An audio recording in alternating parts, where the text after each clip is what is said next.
Assalamualaikum warahmatullahi wabarakatuh. Perkenalkan, nama saya Khairunisa Nabila dengan NIM 06031382126072. Saya mahasiswa Pendidikan Ekonomi semester 3 Universitas Sriwijaya. Baiklah, di sini saya akan menjelaskan terkait proposal penelitian yang telah saya buat dengan judul Pengaruh Pembelajaran Daring terhadap Hasil Belajar Mahasiswa Pendidikan Ekonomi semester 3 selama pandemi COVID-19. Baiklah, yang pertama itu pendahuluan. Di pendahuluan ini ada latar belakang. Jadi, pada latar belakang ini menurut Slameto 2010 menjelaskan bahwa belajar pada hakikatnya adalah suatu proses usaha yang dilakukan seseorang untuk memperoleh perubahan tingkah laku yang baru secara keseluruhan. Sebagai hasil pengalamannya sendiri dalam interaksi dengan lingkungan. Proses belajar harus berlangsung selama pendidikan formal termasuk pada program studi pendidikan ekonomi Universitas Sriwijaya. Juga mewajibkan kepada setiap para dosen maupun mahasiswa untuk melaksanakan proses belajar mengajar secara daring. Tujuan pembelajaran online ini adalah untuk melanjutkan proses komunikasi dan informasi antara dosen dan mahasiswa. Baiklah, kemudian rumusan masalah. Pada penelitian ini, rumusan masalah saya yaitu seberapa besar pengaruh pembelajaran daring terhadap hasil belajar mahasiswa pendidikan ekonomi semester 3 selama pandemi COVID-19.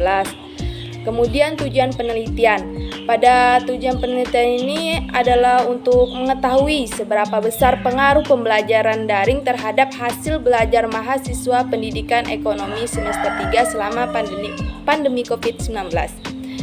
Kemudian pada pendahuluan ada manfaat peneliti. Pada manfaat ini terbagi menjadi dua, yaitu manfaat teoritis dan manfaat praktis.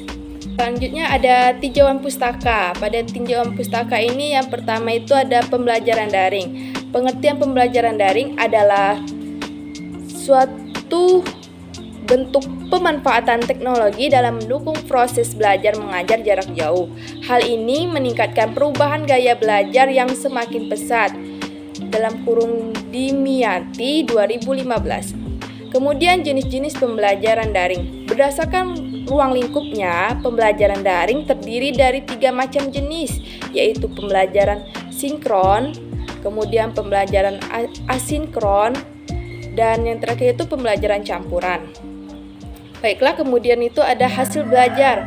Pengertian hasil belajar itu sendiri adalah perubahan-perubahan yang terjadi pada diri siswa setelah mengikuti proses baik kognitif atau maupun psikologis.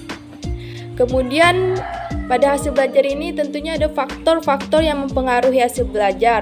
Faktor yang pertama itu ada faktor internal. Yang pertama faktor fisiologis atau jasmaniah. Dalam faktor fisiologis ini dibagi lagi menjadi dua, yaitu ada kesehatan dan cacat tubuh. Kemudian faktor psikologis ada 3, yaitu kecerdasan atau inteligensi siswa, dan kedua itu motivasi, dan yang ketiga itu minat. Baiklah, kemudian itu hipotesis penelitian. Penelitian ini termasuk pada hipotesis asosiatif. Jenis hipotesis asosiatif adalah pernyataan yang memperlihatkan dugaan hubungan pada 2 variabel atau lebih. Rumusan hipotesis pada penelitian ini yaitu H0 tidak ada pengaruh pembelajaran daring terhadap hasil belajar mahasiswa pendidikan ekonomi, dan H1-nya ada pengaruh pembelajaran daring terhadap hasil belajar mahasiswa pendidikan ekonomi. Pada bab selanjutnya itu ada metodologi penelitian. Pada metode penelitian ini ada variabel penelitian. Variabel penelitian adalah atribut atau properti atau nilai dari seseorang, benda, organisasi, atau kegiatan yang variasinya ditentukan oleh seorang peneliti untuk menyelidiki dan menarik kesimpulan. Penelitian ini terdiri dari 2 variabel yang menjadi fokus peneliti, yaitu variabel independen dan variabel dependen. Kemudian jenis penelitian. Jenis penelitian yang digunakan dalam penelitian ini adalah dengan metode kuantitatif. Penelitian ini bertujuan untuk mendeskripsikan pengaruh pembelajaran daring terhadap hasil belajar mahasiswa pendidikan ekonomi. Baiklah, kemudian itu ada populasi. Populasi adalah jumlah keseluruhan dari satu satuan atau individu yang karakteristiknya hendak diteliti. Populasi pada penelitian ini adalah jumlah keseluruhan mahasiswa atau mahasiswi pendidikan ekonomi semester 3, baik kelas Palembang maupun kelas Indralaya. Yang kemudian itu ada sampel. Sampelnya adalah sebagian dari populasi yang karakteristiknya hendak diteliti. Cara menentukan ukuran sampel dari Slovia tahun 1960 menentukan ukuran sampel suatu populasi yang diasumsikan terdistribusi normal. Baiklah, kemudian ada teknik sampling.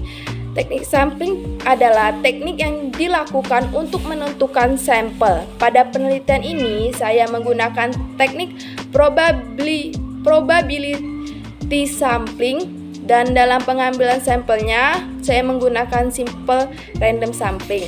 Simple random sampling dinyatakan simple sederhana karena pengambilan sampel anggota populasi dilakukan secara acak.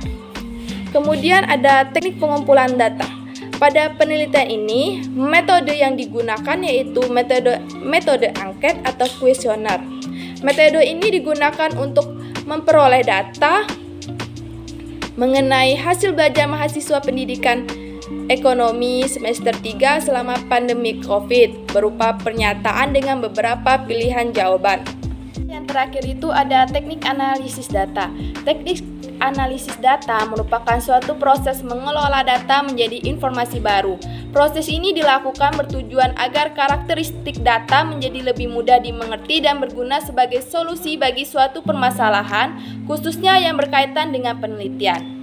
Baiklah, itu saja pemaparan hasil dari proposal penelitian yang telah saya buat. Saya meminta maaf apabila ada kesalahan.